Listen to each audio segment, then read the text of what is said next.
Part 2 of the clock update is coming soon to Toilet Tower Defense, so today I'm going to be showing you guys some new things we're going to add. Also, the classic event is ending soon, so I'm going to give you guys some more info on that, but before we get into the video, like and subscribe. So our last update was the classic event, and that is already ending pretty soon. If you look here, we go over to the classic event, and it says that it's from May 23rd to 28th, and if you look at the day right now, it's midnight, but it just hit the 28th, so it is gonna end sometime today. Their new sword looks pretty cool, but it's pretty expensive anyways. Wait, I think they extended it actually. It says 4 days, 11 hours, and 7 minutes. So there are a few more days for the classic event. If you haven't completed that yet, in my game, it's pretty easy. The ticks are really easy to find in the lobby, and then to get the tokens, you just have to basically play a few games. If you already have units, it's insanely easy. If you don't even have units yet, it's still not really hard at all. If you unlock like one clock crate, you can go crazy in the event. But anyways, guess I'll have more time to get that really cool looking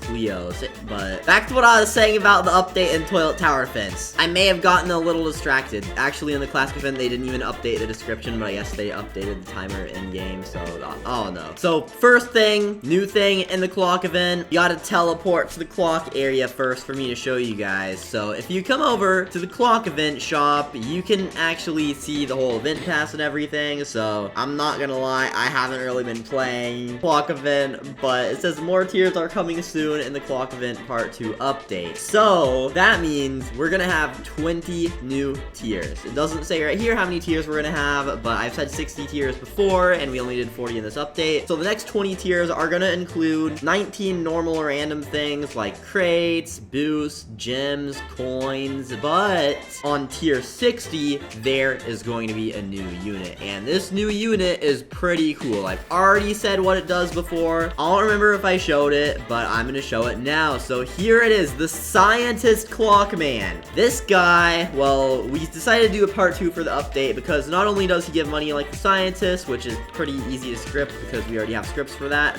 but he also spawns barriers, and each barrier has to be scripted like a different unit. So that is like 5 units that need to be scripted because he has 5 levels of barriers. I just realized, okay, the outline on tier 40 is really small, but the outline on like other ones is normal. I don't know why the outline on tier 40 plus is weird, but anyways, yeah, so one of the things we're gonna have in Clock Update Part 2 is going to be the last 20 tiers. And as you know, the XP goes up whenever you go farther, and a lot of people are already at tier 40. The Guardian Clockman right now actually has 450k, so 450,000 people have gotten to the end of the Clock Pass. And if we go down to tier 20, the Clock Spider, right now 1.4 million people are there, so a lot of people are still grinding to get to the end. And for those already at the end, within probably the next week, you're gonna be able to get even farther in it. So good luck with that. That's probably gonna be a few days after the classic event ends, because I'm still waiting on the models to be done. It's been 11 days and my modeler still hasn't sent me any, so we'll see what happens with that. He said they are done though, and he'll send it tomorrow, and then Evan can start scripting those. And another leak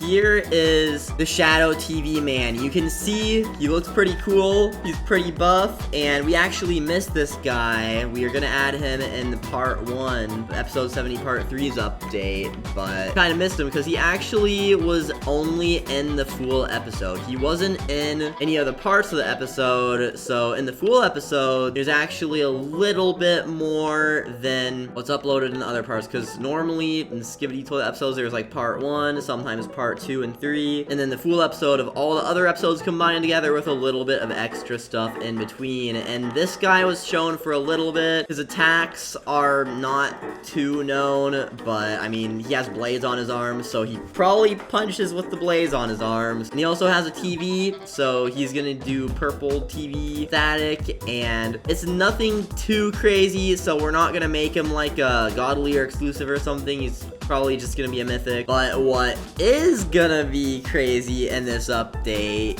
here is the other thing in part 2 of this update, the future large Clockman. So here is a picture of, I mean, this is progress from a few days ago, but now he's done, so he'll have everything. This is just an image that shows his head in an outline of something else he'll have, but this guy is gonna be really strong. And this is just the first version of of him because there's actually a golden future large Clockman too. And that guy is really, really, really strong. So those are gonna be two new pretty big things in this update. I'm not gonna reveal too much of how you'll get them in this video because a lot of people were commenting those were some Clockmen we didn't add. So now we'll have pretty much all the Clockmen. Also, people are starting to get really far in endless mode. Within the next couple updates, I'm really hoping Evan to script that speed up thing because that was supposed to be something really cool in endless ranks. And it's been a long time since we added endless ranks, but we've been focused on the clock event and then the classic event and now the clock event part 2. But part 1 of the clock event came out like 9 days ago, so it's only been about a week and a half. Part 2 is probably going to come out around like 2.5 or 3 weeks after the clock event came out, and then it's going to last for another probably 3 weeks. So if there are around 400 upgraded Titan Clockmen by now, at the end there will be around 1,600, and there are actually almost 1,500 upgraded Titan Drillmen, so I think the crate was balanced pretty well. That means there will be, I mean, there are some unopened crates, so at most around like 2,000 upgraded Titan Clockmen, which is exactly how much I was aiming for. Well, over 1 million Titan President. Actually, we almost have 1 million upgraded Titan Cinemamen, so that's not too crazy. I mean, there are only almost 4,000 of the Chief Clockman right now. But also in part 2 of the clock event, I'm really hoping that Evan can fix the system for the magnet toilets, because actually in clock mode, things are supposed to be a little different. If we go back to the clock area, you can see that we have the Time Factory map, and this one has the most magnet toilets on it. By the way, we also buffed Corrupted Cameraman and the TV Spider in this update, because those were kind of old units that were really rare, but just not that strong. So I'm actually going to equip Large Clockman, Guardian Clockman. I'm just going to equip all the Clockmen, okay? At least the good ones. So on this map, most clock toilets spawn, and they were supposed to be able to move your units. I thought that would be a pretty cool system. I didn't think it would be that hard, because I mean, you can move units with B-tools, like, I mean, spawn B-tools, which, I mean, partners can, the partner server, you can just select a unit like that, and then boom, you can move it. It seems really easy, but you can see whenever I move it, something falls out of it, and that is actually the humanoid, and that makes the unit's animations break and other things break. So we can't really move it with a simple script like that. Well, on some of them, it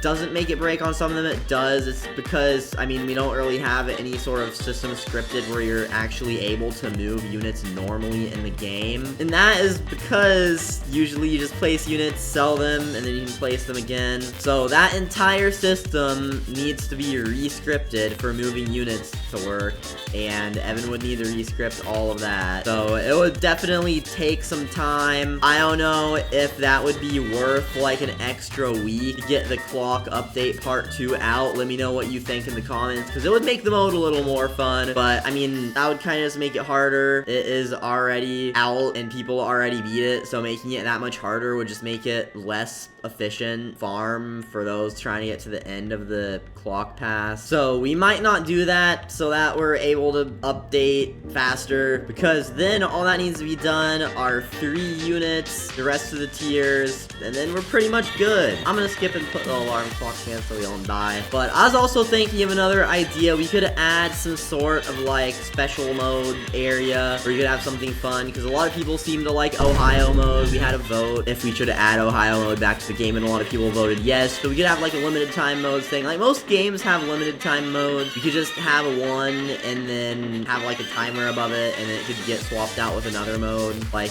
every couple weeks or something. And then whenever Evan rescripts all the systems, then toilets will be able to move, and then we could add clock mode as a limited time mode, but make it so that the toilets actually move. Actually, I mean, the units actually move. So, good news. While I was recording the video, the modeler finished all the models, and they are being rigged right now. You know what that means? It pretty much just means, like, the parts are being, like, coordinated or whatever, so that they can actually be animated and move. I'm not gonna lie, I think the clock spider looks really, really cool, and he starts out super good for only being 700. But back to focusing on the update. I know I always give estimates for updates and it ends up being later, but this time, honestly, it doesn't seem like we're having too huge of an update for the clock update part 2 to take super long. So I'm really hoping we can get this update out hopefully by next Saturday. So that would be June 8th. June 8th. Because, okay, I'm hoping that we can get everything done within the next few days. If we could update on, like, Friday, that'd be cool. Maybe even a little earlier, but I know Saturday would probably be the best day to update because that's when the most people are able to join. But we will see. That's pretty much it for the video, though. So, also, bad news. Clock Spider is not supposed to be AoE with the guns. I just realized this. The guns were supposed to be a separate attack from his 360-degree AoE. So, we're gonna need to fix that. So, there are a few things that need to be fixed. But that's pretty much it for the video. So, as always, like, subscribe. Thank you all for watching. I'll see you all in the next video.